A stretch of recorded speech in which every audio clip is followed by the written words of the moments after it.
அனைவருக்கும் வணக்கம். Welcome to L A pals. இன்று ஜூன் 5ஆம் தேதி என்னென்ன பங்கு சந்தையில் செய்தி சொல்லியிருக்காங்கிறத பார்த்துடலாம். வழக்கம் போல் டிஸ்க்ளைமர், நம்ம சேனல் முழுக்க ஒரு செய்தி சேனல், அதாவது நியூஸ் சேனல். எந்த ரெக்கமெண்டேஷனும் கிடையாது, முழுக்க செய்தியின் அடிப்படையில் உருவாக்கப்பட்டது தான். அதேமாதிரி நம்ம சொல்கிற செய்திகளில் தவறுகள் இருக்க வாய்ப்பு இருக்குது. Data mistake, copy paste mistake, typing mistake. So நீங்கள் கண்டிப்பாக கிராஸ் வெரிஃபை பண்ணுங்கள். உங்கள் செபிஷ் அட்வைசர் இல்லை உங்கள் ஃபைனான்ஷியல் அட்வைசர் இல்லை ஆன்லைனில் தேடி பார்த்து இந்த நியூஸ்லாம் கன்ஃபார்ம் பண்ணுங்கள். அதுக்கப்புறம் நீங்கள் என்ன முடிவெடுக்குங்கிறத நீங்களே முடிவெடுங்க. நான் ஒரு செபிஷ் அட்வைசர்லாம் இல்லைங்க, நான் ஒரு சாதாரண இன்வெஸ்டர். எனக்கு தெரிஞ்ச செய்தியை ஒரு நண்பர்கிட்ட பகிர்ற மாதிரி உங்களோட பகிர்றேன். ஸோ இது முழுக்க செய்தி பயிர் தான்.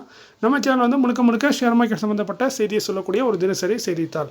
இங்கிலீஷில் சொன்னால் daily news paper of share market events.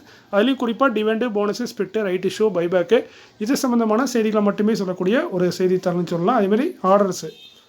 இன்றைக்கி நம்ம பார்க்கக்கூடிய முதலாவது பங்கு பிரைம் செக்யூரிட்டிஸ் லிமிடெட். கான்பேஸ் 193 ரூபா டிவெண்ட் ஆல்ரெடி அறிவிச்சிருந்தாங்க. டிவெண்டில் 1%. இதற்கான ரெக்கார்ட் டேட்டை வந்து கம்பெனி அனௌன்ஸ் பண்ணியிருக்காங்க. 20 ஜூன் தான் ரெக்கார்ட் டேட்டு. ஸோ அதுக்கு முன்னாடி நம்ம ஸ்டாக் ஹோல்ட் பண்ணால் நம்மளுக்கு ₹1 டிவெண்டாக கிடைக்கும். செக்டர் வந்து அதர் ஃபைனான்ஷியல் சர்வீசஸில் இருக்காங்க. Prime securities limited. Mishtann foods limited. கான்பேஸ் 15 ஒரு பெனி ஸ்டாக்கு. நிறைய பேர் வச்சுருப்பாங்கன்னு நினைக்கிறேன். ஒரு பெனி ஸ்டாக்கு கொஞ்சம் ரிஸ்க்கு. பெனி ஸ்டாக்னாவே ரிஸ்க் தான்.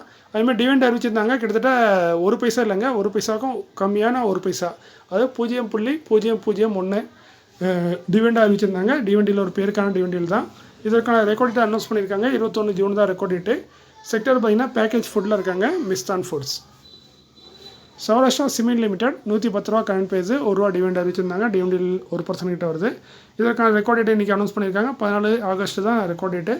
செக்டர் வந்து சிமெண்ட் அண்ட் சிமெண்ட் ப்ராடக்ட்டில் இருக்காங்க. வருஷத்துக்கு ஒரு தடவை டிவெண்ட் தராங்க. அடுத்து நம்ம பார்க்கக்கூடியது கம்பெனிகளுக்கான ஆர்டரு. நிறைய கம்பெனிகளுக்கு ஆர்டர் கிடச்சிருக்கு. அது என்ன கம்பெனிங்கிறத பார்த்துடலாம். முதலாவதுக்கான பங்கு பார்த்தீங்கன்னா ஜிபிடி இன்ஃப்ரா ப்ராஜெக்ட் லிமிடெட். 239 ரூபா கரண்ட் பேஸு, 547 கோடிக்கான ஆர்டர் கிடச்சிருக்கு. இந்த ஆர்டர் கொடுத்தது வேறு யாரும் இல்லைங்க, நம்ம ரயில் விகாஸ் நிகம் லிமிடெட், RVNL தான் இந்த ஆர்டர் கொடுத்துருக்காங்க. ஸோ நல்ல ஒரு பெரிய டீசனான ஆர்டர் நம்ம ஜிபிடி இன்ஃப்ரா ப்ராஜெக்ட்டுக்கு கிடச்சிருக்கு. அடுத்து deep industries limited. Current base 274, 56 கோடிக்கான ஆர்டர் கிடச்சிருக்கு. கொடுத்தது ONGC, oil and natural gas corporation of information limited. காக்கிநாடாவில் உள்ள ONGC தான் இவங்களுக்கு இந்த ஆர்டர் கொடுத்துருக்காங்க. 56 கோடிக்கான ஆர்டர். அடுத்து NBCC இந்தியா லிமிடெட் 130 ரூபா கரண்ட் பேஸு, 491 கோடியே 45 லட்சத்துக்கான ஆர்டர். இது வந்து நிறைய கம்பெனி கொடுத்துருக்காங்க. அதில் குறிப்பாக பார்க்கணும், சென்ட்ரல் கவர்மெண்ட் ஹெல்த் ஸ்கீம்னு கொடுத்துருக்காங்க. மினிஸ்ட்ரி ஆஃப் எக்ஸ்டர்னல் அஃபேர் அவங்களும் கொடுத்துருக்காங்க. யூனியன் பேங்க் ஆஃப் இந்தியா இவங்க எல்லாமே கன்ஸ்ட்ரக்ஷன் பண்ணக்கூடிய ஒரு ஆர்டர் தான் கொடுத்துருக்காங்க. ஸோ நிறைய கம்பெனி ஆர்டர் கொடுத்துருக்கு. டோட்டலாக வேல்யூ பார்த்திங்கன்னா 491 கோடியே 45 லட்சம். KEC இன்டர்நேஷனல் லிமிடெட் 721 ரூபா கரண்ட் பேஸு, இவங்களுக்கு 1002 கோடிக்கான ஆர்டர் கிடச்சிருக்கு. இது ஒரு நிறைய ஆர்டர்னு வச்சுக்கலாம். அது வந்து பார்த்திங்கன்னா இந்தியாவில் சவுத் நார்த் ரெண்டுலேயுமே உள்ள ரெசிடென்ஷியல் ப்ராஜெக்டுக்கான ஆர்டரு KEC இன்டர்நேஷனல் லிமிடெடுக்கு கிடச்சிருக்கு. ஸோ இவங்களுக்கு வழக்கமாக இந்த மாதிரி தான் ஒரு 1000 கோடி 1500 கோடி தான் ஆர்டர் கிடைக்கும். அது மாதத்துக்கு ஒரு தடவை இவங்க அப்டேட் பண்ணிகிட்டே இருப்பாங்க. அடுத்து knowledge marine and engineering works limited 1255 current price, 7 கோடியே 49 லட்சத்துக்கான ஆர்டர் கொடுத்தது ட்ரெட்ஜிங் கார்பரேஷன் ஆஃப் இந்தியா. ஸ்லோன் info system limited current price 90, இவங்களுக்கு ஆர்டர் கிடச்சிருக்கு. இது வந்து ஆர்டரோட மொத்த மதிப்புன்னு பார்த்தீங்கன்னா கிட்டத்தட்ட 11 கோடியே 81 லட்சம். இது 3 கம்பெனி இந்த ஆர்டர் கொடுத்துருக்காங்க. ஒன்று silicon rental solution, behave tech solution, அடுத்து பார்த்தீங்கன்னா காம்பிரிண்ட் டெக் சொல்யூஷன். இந்த 3 கம்பெனி சேர்ந்து தான் இந்த ஆர்டர் கொடுத்துருக்காங்க. மொத்தமாக பார்த்தீங்கன்னா 11 கோடியே 81 லட்சத்துக்கான ஆர்டர். அது பார்த்தீங்கன்னா லினோவோ லேப்டாப் சப்ளை பண்ணதுக்கான ஆர்டர் தான் இந்த கம்பெனி கிடச்சிருக்கு. அடுத்து Transteel seating techno limited current base 67, இவங்களுக்கு வந்து சீட்ஸு சேர் வந்து சப்ளை பண்ணதுக்கான ஆர்டர். இதுவும் நிறைய கம்பெனி இருக்குது. அதில் பார்த்திங்கன்னா மொத்த ஆர்டரோட மதிப்புன்னு பார்த்திங்கன்னா 11 கோடியே 7 லட்சம். ஸோ நல்ல ஒரு பெரிய ஆர்டர் தான். எல்லாமே ஆஃபீஸ் சேரை சப்ளை பண்ணக்கூடிய ஆர்டர் தான். அதில் குறிப்பாக கம்பெனின்னு பார்த்திங்கன்னா ஒர்க்ஷாலா, சோனி, M4 ப்ராஜெக்ட்டு, அதுக்கான ஃப்ளிப் ஸ்பேசஸ், இந்த 4 கம்பெனியும் இந்த ஆர்டர் கொடுத்துருக்காங்க. நம்ம டிரான்ஸ்டீல் சீட்டிங் டெக்னோ லிமிடெடுக்கு 11 கோடிக்கான மொத்த வேல்யூ. ரயில் விகாஸ் நிகம் லிமிடெட் இவங்களுக்கு 383 ரூபா கரண்ட் பேஸு, 390 கோடியே 97 லட்சம், கிட்டத்தட்ட 391 கோடிக்கான ஆர்டர் கிடச்சிருக்கு. கொடுத்தது ஈஸ்டர்ன் ரயில்வே. ஸோ இதுக்கப்புறம் நான் பார்க்கக்கூடியது upcoming board of directors meeting may consider. ஃபஸ்ட்டாக நான் பார்க்கும்போது நந்தன் டெனிம் லிமிடெட் 40 ரூபா கரண்ட் பேஸு, 17 ஜூனில் போர்டு மீட்டிங் வச்சுருக்காங்க.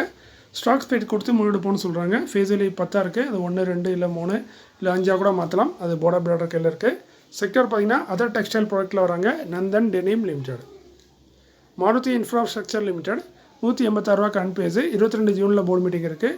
ஸ்பிட்டு போனஸ் ரெண்டுமே கொடுக்கறதுக்கான வாய்ப்புகள் இருக்க மாதிரி சொல்கிறாங்க. போனஸும் கொடுக்கலாம், பட் போனஸ்க்கான ரிசர்வ் கொஞ்சம் கம்மியாக தான் இருக்குது. ஸோ போனஸ் கொடுப்பாங்கன்னு டவுட் இருக்குது. கொடுத்தாலும் கொடுக்கலாம். அதேமாதிரி ஸ்பேஸ் வேலையாக மாற்ற போகிறாங்க. ஸோ ஸ்பிரிட்டு போனஸு ரெண்டுமே கொடுக்க வாய்ப்பு இருக்குது, இல்லை ஏதாவது ஒன்று கொடுக்கலாம். ஸோ பொறுத்திருந்து பார்க்கணும் 22 ஜூன் வரைக்கும். செக்டர் பார்த்திங்கன்னா சிவில் கன்ஸ்ட்ரக்ஷனில் இருக்காங்க. அடுத்து CNX exports India limited current price 656. 12 ஜூனில் இவங்க போர்டு மீட்டிங் இருக்குது. டிவெண்ட் கொடுத்தானா முடிவெடுக்கப்படணும்னு சொல்கிறாங்க. டிவெண்ட் நாங்கள் அறிவிச்சோம்னா அதற்கான ரெக்கார்ட் வந்து 21 ஜூன் 2024 கம்பெனி சொல்லிட்டாங்க. ஸோ இது வரைக்கும் எந்த ஒரு டிவெண்டுமே கொடுக்கல கம்பெனி. 995லேருந்து லிஸ்ட்டில் இருக்குது. பட் இது வரைக்கும் எந்த டிவெண்டும் கொடுக்கல. ஸோ இதுதான் ஃபஸ்ட்டு டிவெண்டாக இருக்கும்னு நினைக்கிறேன். சப்போஸ் அவங்க அனௌன்ஸ் பண்ணாங்கன்னா அது அனௌன்ஸ் பண்ணுவாங்களா இல்லைங்கிறது போர்ட் ஆஃப் டைரக்டர் கையில் தான் இருக்குது. ஸோ 12 ஜூனுக்கு தான் தெரிய வரும். செக்டர் வந்து ஜெம்ஸ் ஜுவல்லரி அண்ட் வாட்சஸில் இருக்காங்க. அடுத்து பார்த்தீங்கன்னா நண்பர் 2 பேர் கேட்டிருந்தாங்க. Gujarat tool rooms limited current price பார்த்தீங்கன்னா 12 ரூபா ட்ரேட் ஆகிட்டு இருக்கு. இவங்க ரைட் இஷ்யூ அனௌன்ஸ் பண்ணியிருந்தாங்க. அதுக்கான ரெக்கார்டு தான் இன்றைக்கி. ஸோ 25 ஜூனு இன்றைக்கி யாரெல்லாம் எவ்வளோ ஸ்டாக் வச்சுருக்கீங்களோ இதை பொறுத்து உங்களுக்கு ரைட் இஷ்யூ கிடைக்கும். ஸோ ரைட் இஷ்யூ கொடுக்குறது பார்த்தீங்கன்னா 8 ரூபாய்க்கு கொடுக்குறாங்க. மொத்தமாக 6,11,896 ஷேர் ரைட் இஷ்யூவில் கொடுக்குறாங்க. இதோட சைஸுன்னு பார்த்தீங்கன்னா 48,88,00,000. ஸோ கிட்டத்தட்ட 48லேருந்து 49 கோடி இவங்க அந்த நிஜ திட்டத்தை போகிறாங்க ரைட் இஷ்யூ மூலமாக. ரைட் இஷ்யூ ப்ரைஸ் வந்து 8 ரூபா, கரண்ட் ப்ரைஸ் வந்து 12 ரூபா. ஸோ 4 ரூபா டிஸ்கவுண்ட்டில் தான் இந்த ரைட் இஷ்யூ கொடுக்குறாங்க. இதில் வந்து பார்த்திங்கன்னா 1 ரூபா ஃபேஸ் வேல்யூ, 7 ரூபா வந்து ப்ரீமியமு, டோட்டலாக 8 ரூபா நம்ம கொடுக்குற மாதிரி இருக்கும். அந்த ரேஷோன்னு பார்த்தீங்கன்னா ரைட் இஷ்யூ ரேஷோ 11:10. அதாவது நீங்கள் 10 ஷேர் வச்சுருந்தா அவங்க 11 ஷேர் தருவாங்க. 20 ஷேர் வச்சுருந்தீங்க 22 ஷேர் தருவாங்க. ஸோ இந்த மாதிரி ரைட் இஷ்யூ ரேஷோ உங்களுக்கு கிடைக்கும். ஸோ ஒரு ஷேருக்கு மேலேயே கிடைக்கிது உங்களுக்கு. ஸோ நீங்கள் இந்த ஸ்டாக்கை இந்த 5 ஜூன் வரைக்கும், அதாவது நேற்று வரைக்கும் நீங்கள் ஹோல்ட் பண்ணிட்டு இருந்தீங்கன்னா உங்களுக்கு இந்த ரைட் இஷ்யூ உங்களுக்கு அலாட்மெண்ட் ஆயிரும். அதாவது 6 ஷேர் வந்து உங்கள் அக்கௌண்ட்டில் வந்துடும். அது என்றைக்கு வரும்னு பார்த்தீங்கன்னா ரைட் இஷ்யூ ஓப்பன் ஆகுது 14 ஜூனுக்கு ஓப்பன் ஆகுது. ஸோ கிட்டத்தட்ட 13 ஜூனுக்கு உங்கள் அக்கௌண்ட்டுக்கு வந்துடும். பட் 14 ஜூன் தான் ட்ரேட் ஆகும். ஸோ இந்த 14 ஜூன்லேருந்து 8 ஜூலை வரைக்கும் நீங்கள் அது வந்து ட்ரேட் ஆகிட்டு இருக்கும். அந்த இடைப்பட்ட கேப்பில் நீங்கள் சேல் பண்ணாலும் சேல் பண்ணலாம். மேற்கொண்டு அதிகமாக பை பண்ணணும்னு நினச்சிங்கன்னா பை பண்ணலாம்.